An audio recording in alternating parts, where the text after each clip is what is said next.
A new era in Atlanta began today. Super Speedway official pack racing at Atlanta. And we got a lot to talk about because there is a lot of opinions about this style of racing, what the future is going to be. And yeah, we're going to talk about everything that took place in this race, but we're going to do things a little bit differently. Usually we begin at the start of the stage, stage 1, stage 2. We accordingly work our way up from start to finish. This time we're going to start off right at the very end. Now the reason why I do that is because a lot of stuff, but at the same time nothing really much happened throughout the entire race. But with stage 3, especially late in the race, it was mainly down between drivers of William Byron, Bubba Wallace, Blaney Chastain, Bell, Almirola, those drivers that were up towards the front. We're going to skip ahead to 1.5 laps to go. Now, William Byron, Bubba Wallace, Blaney, and Chastain, they're single file 1 through 4, with Briscoe and Bell side by side. Entry turns 3 and 4, Chastain makes a move to the inside of Blaney, but Bubba Wallace and Byron, they throw the block. Coming to the white flag though, Chastain's going to get a good run off of the corner, but instead of sticking with Bubba, he decides to take it side by side with the 23 car for second place, effectively eliminating both of their shots at winning. Blaney gets into Bubba, Briscoe and Blaney go into the wall. Meanwhile, here comes Bell off of turn 2, gets a good run, goes down below the red and white line. That is against the rules at NASCAR with that quote-unquote yellow line rule at play. Chastain and Bell, they were battling side by side for second. Byron holding his ground from the top to the bottom and is able to hold off the pack and wins at Atlanta as they crash hard at the finish line between Buescher, the 31 of Haley, and Bubba Wallace. Byron scores his 3rd career Cup Series victory and his first win of 2022 and becomes the 3rd Hendrick driver to win in the first 5 races of the season. Byron led the most laps with 111 out of the 325 lap race. Christopher Bell. Now, Bell has been penalized, like I said, by NASCAR for going below the red and white line. So he has been positioned back to the tail end of the lead lap. He would have finished in second, but instead that goes to Ross Chastain, Kurt Busch, Daniel Suarez, Corey LaJoie. How about Corey LaJoie? Top 5 finish for him.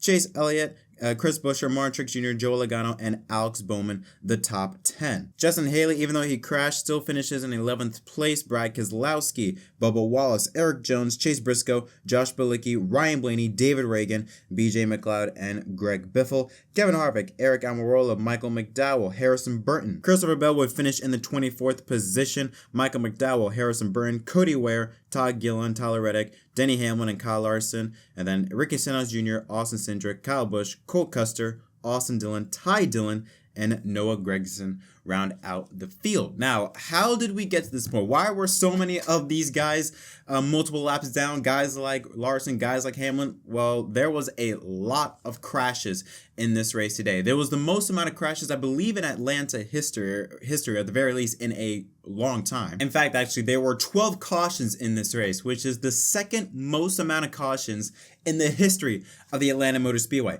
On top of that, there was 46 lead changes, which is also the most amount of lead changes in Atlanta history, and also 20 different leaders, again, also most in Atlanta history. Now, there is an asterisk to that because of the fact that this race, this new Atlanta, created Super Speedway racing. Now, heading into this race, many of us were very skeptical. Would we actually see Daytona/Talladega style of pack racing?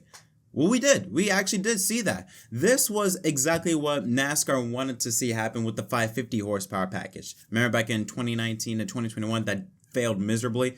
Well, we actually got to see pack racing at an intermediate track, and like I said, it caused a buttload of crashes. The first one was on lap 24 where Noah Gragson got loose in turns 1 and 2 and slammed hard into the outside wall. We then flash forward to lap 95. Ross Chastain, who led the most laps up to that point in the race with 42, cut a right rear tire down, I should say, and went into the wall. And then with 3 to go in the stage, Austin Dillon gets loose in 3 and 4, spins right in front of Kyle Busch. Ty Dillon also gets collected involved in the back end of the field. And then we had the big one on lap 145. Tyler Reddick on the outside, or the leader on the outside, I should say, cuts a tire in front of the field, collecting 12 other cars in the process. Larson, LaJoy, Cindric, Hamlin, Bell, Burton, Logano, McDowell, Gilliland, Custer, Kurt Busch, and Alex Bowman. Although a lot of these drivers suffered pretty minor damage and were able to continue in the race, and also some of them actually became potential winning contenders. Lap 201, Ricky Stenhouse Jr. lost a tire and spun, collecting Austin Cindric, Kevin Harvick, and Eric Jones. 8 laps later, coming to the end of stage 2, Larson, like I said, got back out in front and actually led a couple laps even after his damage, got turned by Denny Hamlin, and both of them crashed into the wall and both got out of the race. There was also a moment with 25 to go in the entire race in stage 3 where Todd Gilliland spun off of turn 2, and then Cody Ware got hit from behind and went slamming into the inside wall a ton. And then on the next restart, Ross Chastain in the front stretch bumps Eric Almirola and turns him around, and that was basically it of the race cautions outside of debris or stage cautions. But yeah, I know it's a different type of race review that I'm doing, mainly because it's going to be just more of an opinionated video on the race itself, not specifically on the type of drivers that stood out. Because, all right, it was entertaining, but it's one of those fine lines where it was very entertaining to watch, but from a racing perspective, it kind of made your blood boil. Now, what y'all defend or what y'all define as good racing is up to you. I mean, it's a very not vague subject, but it's very subjective in the sense of everyone has a different opinion on what counts as good racing. Seeing this type of racing makes me worried for the future of mile-and-a-half racetracks, because what we saw at Atlanta, I think what we saw at Atlanta was really good. The only thing that I want changed at Atlanta was we shortened it to 400 miles. 500 miles was way too long. Even with this style of racing, with the pack racing, we saw lots of lead changes. Like I said, 46. Still, it felt like forever. So that's one thing I would say. Shorten it to 400 miles, at least. But outside of that, I mean, the racing was fun. It was entertaining. It felt really fast paced. It was action packed. Drivers could get huge runs and not stall. They can make a lot of slingshot passes on the inside or outside. A large portion of the race, no lane was really dominant. There was certain points during the race where the outside lane became the most dominant lane, but it didn't last that long. And like I said, you could go on the inside or on the outside if you wanted to. You didn't necessarily needed to have a bunch of cars behind you. It certainly helped, but we saw some cars were able to side draft off of drivers that had a whole lane on the outside and able to make up positions. Again, if you want to talk about drivers that were that had great runs, okay, we can talk about William Byron. He won stage 1. Ryan Blaney won stage 2. They both had very fast race cars, very solid race cars up towards the front. Bubba Wallace, also no surprise to see him do well at this type of pack race or this type of racing package. But really, there were a lot of drivers that were involved. Again, 20 different leaders led this race. It was very entertaining, even though it lasted way too long. I think this race started at 3 and it ended at around 7 o'clock. 5 hours or so, or more than 5 hours. Way too long of a race. But yeah, the one thing I want like people to make sure of is that I think this racing was entertaining because it was unique. Atlanta is apparently the only super speedway pack racing style mile-and-a-half racetrack in America. Apparently.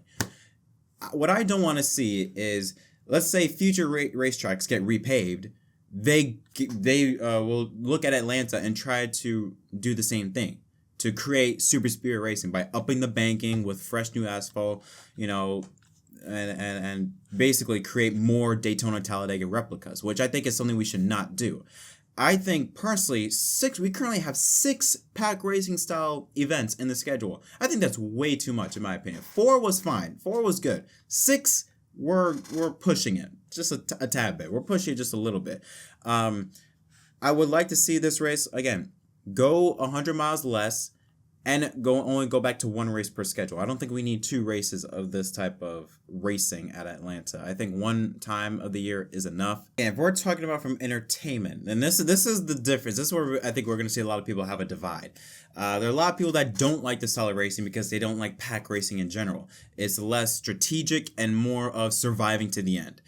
This race was a lot like Daytona, almost exactly like Daytona in the 500, where it was just surviving to the end. It was less about the driver and just more about attrition, just making it to the end.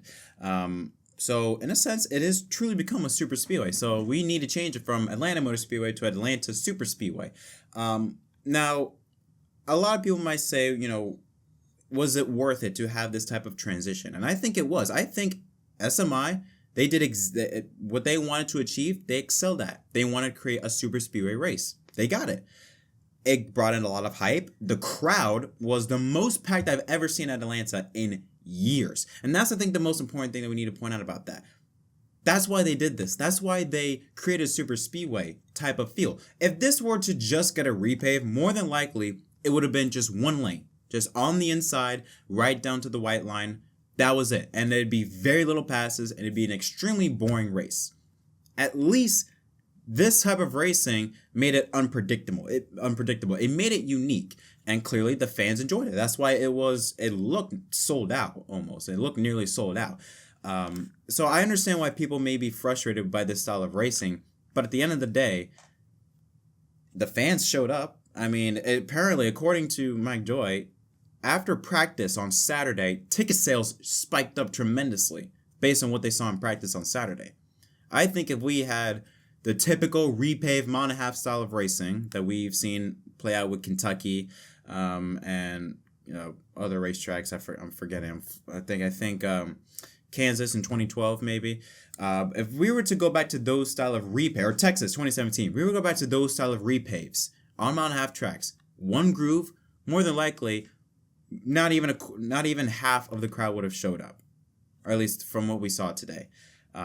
It's a very touchy subject on whether you enjoy this racing or you don't. There's no in the middle. It's either you like it or you don't. Me personally, I mean, I'm not a fan of it in terms of the actual racing, but in terms of entertainment, I think it did its job. We saw some good racing. I think that's something you cannot deny. It wasn't boring by any means. It may have been too long. Yes, you could argue that, but it wasn't boring by any means. We saw some great racing. A lot of different leaders had a shot at the win. It was unpredictable, and that's another good thing about it. It was unpredictable. You didn't know what was going to happen.